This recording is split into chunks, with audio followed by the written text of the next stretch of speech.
Alright, yes, this channel still exists. I've been playing some Crucible League the last week, and I'm playing a bow character. And in trying to make a really good bow, I figured let's engage in some of the Crucible League mechanics and try and make a really good passage tree on this bow. And this is sort of what I, after extensive work, managed to figure out. So this has increased damage there, this has a really good local attack speed mod, this has some 90 plus strength for Omni, which is a low tier, but it's a good node, so it's fine. Then it has the 15% increased fizz modifier magnitudes, which is a really strong node, basically the tempering orb node. And then it has the tornado mod on it at the very end, because I am playing tornado shot. So this took me a while to figure out, and in the process of getting this tree made, recombined, I think I figured some of the mechanics of the recombinators out, and I figured I'd share them as a video. So they're very similar to Sentinel League's recombinators, because I imagine they're built upon the same system. However, there are a few differences in how they work, so I figured I'd go over it in this video. I don't know everything. I'll go over the things that I've noticed to be true, that I'm almost like 100% sure to be true, and then I'll go over some hypothetical things that I'm sort of thinking might be true, but I'm not sure about. And if any of you have more, I'm sure someone will eventually post a Reddit post, someone who's like knows all this shit and goes through all the data and stuff and just figure all this out mechanically. But until that point comes, I'll keep this video up, and we can maybe talk about it in the comments if you have any discoveries yourself. So let's go into what I figured out.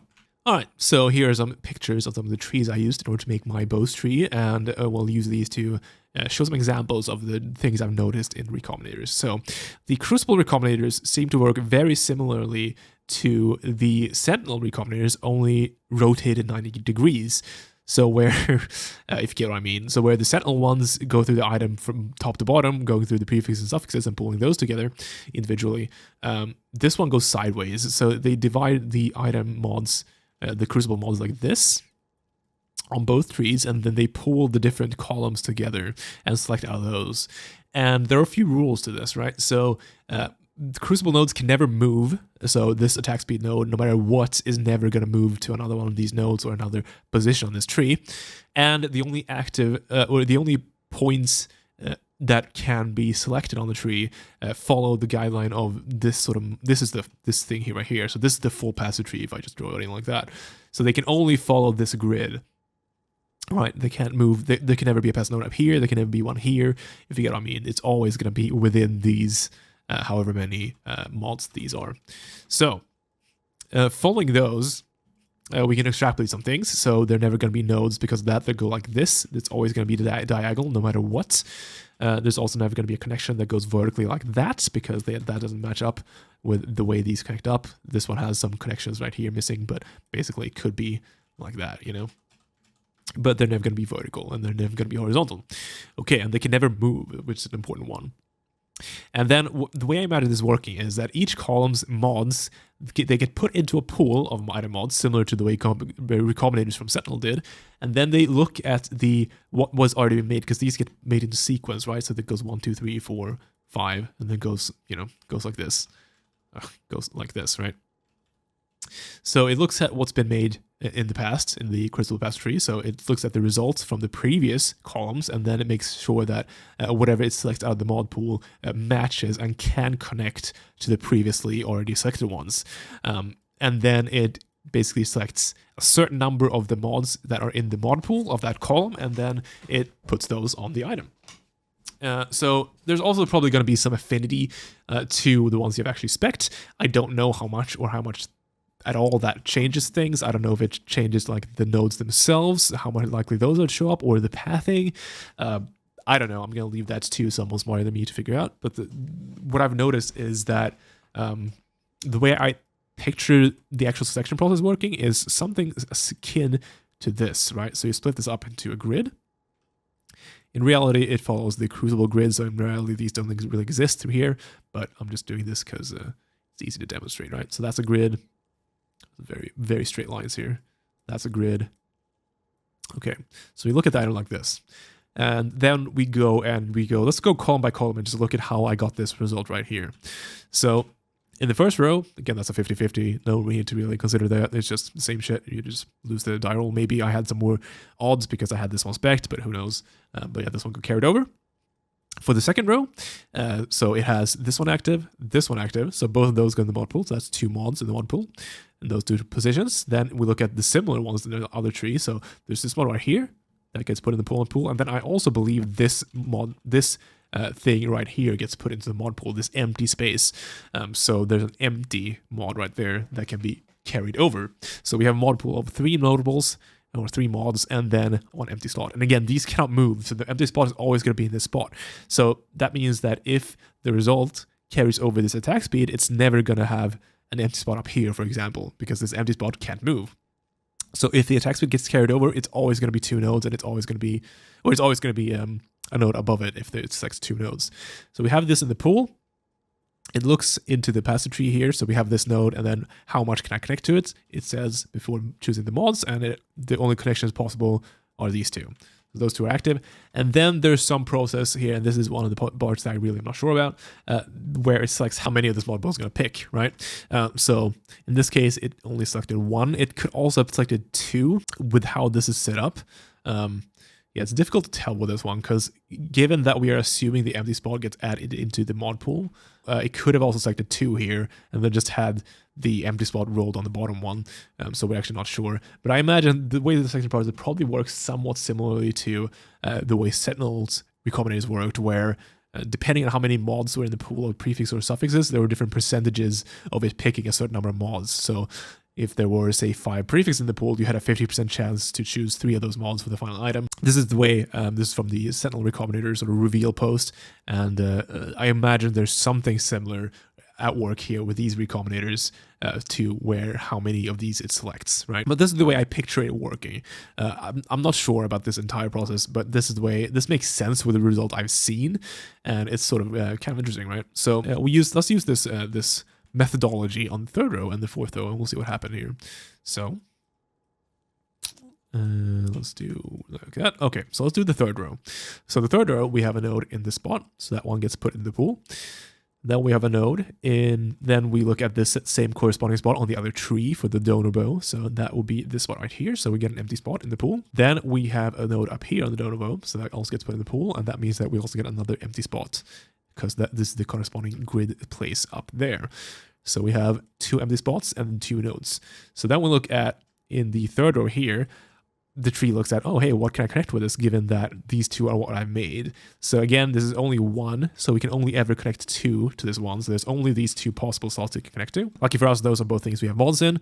So in this case, I think it just randomly picked 2 of these, and then, it ended up picking, I think, the 2 notables. Here's one of those things where one of these got mutated, because just like Sentinel, your mods can randomly get mutated into other mods. So, that's something that, you don't really need to consider because it's all RNG. I don't think you can really affect that in any way, but yes. So this, I believe what happened was it chose this, and it chose this, and they got put into here, and then one of them just happened to mutate, right? Okay, so now let's look at number 4. So for the 4th column, we have a mod up here, which corresponds to the mod up here. So that's 2 mods that get added to the pool. We also have a mod up here, 2 above that one, so that's another mod, and then the corresponding slot on the other bow is this slot up here. So then we have 3 notables and 1 empty spot. So what happened here?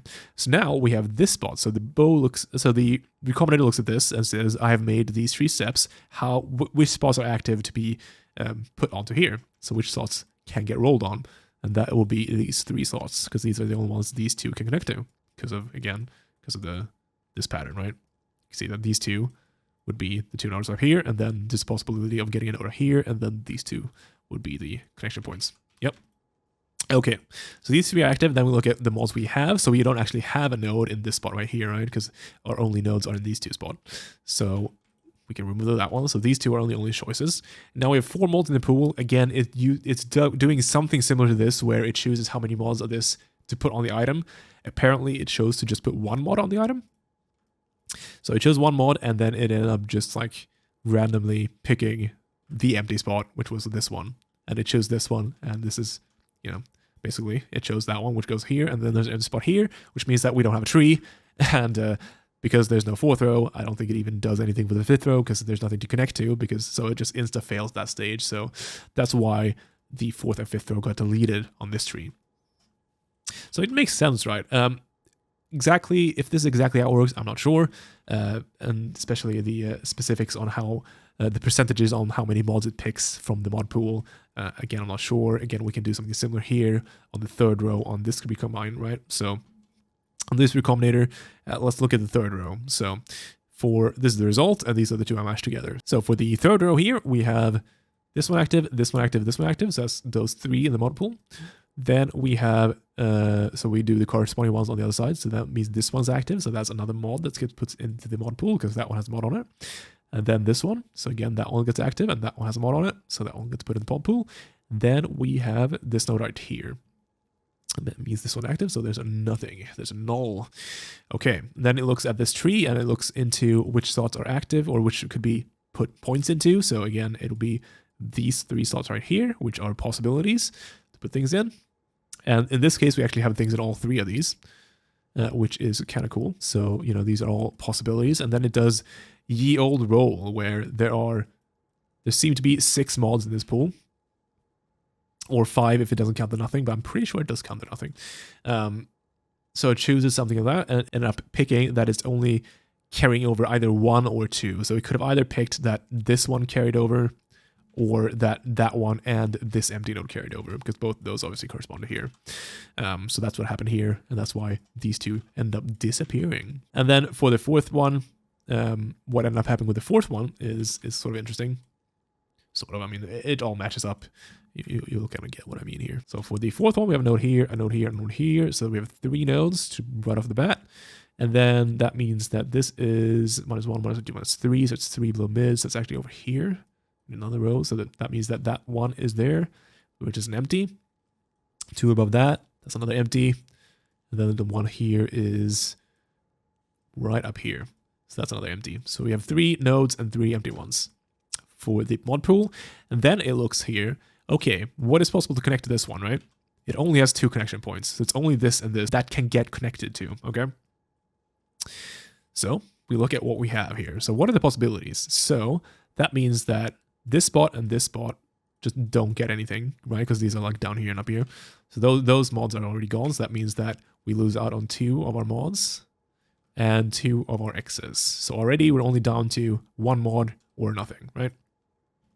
And we look at where these are. So we don't have a mod in this spot at all, because that spot it's a 1 above mid, right? So this spot, we have no mods in that spot whatsoever. So that means that this is going to be gone no matter what. So in this case, it can actually only put 1 mod onto the item. And that mod is going to be a 50-50 of being this mod or this empty one right here. So basically here it was just a coin flip on whether or not you would get a mod at all. And we ended up losing that coin flip, and we didn't get a mod in the 4th tier at all. So you can sort of use this in you're searching for when you're searching for items to recombine to consider, because like combining these two, it'd be pretty good to know that these 2 mods could never be carried over, or it would be very unlikely to be carried over into the final option, right? Of course, we don't know. This 4th step is entirely connected to this 3rd step. Obviously, if we got the node up here, we ended up like carrying this over, then suddenly this one becomes active, right? But you can sort of use this with overlaps to get more odds to keep nodes you want to keep or whatever. So like for example, in this case where I have, let's say that these 2 mods, let's say this is 1 and this is 2, so these 2 are different mods. If you wanted to recombine these 2 for whatever reason, and you wanted to keep this good mod, let's say, which is also this good mod here, so let's say these are the same mod, and this is what we wanted to keep, combining these 2 bows would maybe not be the best idea, because they don't share the same position, right? So here, there is a world where it chooses to keep both of these, and it chooses to have both of these. So there's a possibility where it starts looking like this, where you lose the mod, versus if you flip this on one of them so that the attack speed was on the downside, on the other side right here, when you recombine them, it's always going to be there. So in this case, if you had attack speed instead of up here on this one, down here, you would only ever get an opportunity. You'd guarantee to keep this attack speed no matter what you recombinated, right? As long as you have at the very start an item here, and then 2 nodes, and then the second mod is this. then on both items, and this is the same spot, then that carries over 100% because there's no world where there's something else that's going to go here, because it's always going to pick, these two are always going to be the connection points, and there's no empty spot in the pool because there are 4 things here, right? So it can only choose between these 4 and any combination of these 4, and since this is the only one that occupies this one slot, if this one was flipped, you could always get it. So this is sort of stuff where you can use this to your advantage to guarantee certain mods on the Crucible skill tree. But yeah, this is sort of what I've discovered when playing around with the Crucible recombinator system. This is almost certainly mechanically not entirely correct, but I think there's at least some grain of truth to this whole mod pooling system, right? It seems pretty close to what's actually happening. So maybe this could be of use to some of you. It's pretty interesting, I think. I think recombinators in general is just a very cool system. I think Sentinel just like really knocked it out of the park with that. I think recombinators are super cool. I think it's a bit tricky with these ones because you have so little control. Like if you give on a very specific skill tree, it's very tricky because you need very specific items. But if you keep some of these rules in mind, you can make sure that you have the best odds possible in some cases. So yeah, maybe that was interesting to some of you. If you have any insights, if you know exactly how this works, please let me know. I'm super curious, and we can talk about it in the comments. And maybe more of these videos to come, huh? I think the league has some issues, but I'm enjoying POE still. I think the base game is great. All right, I'll see you guys later.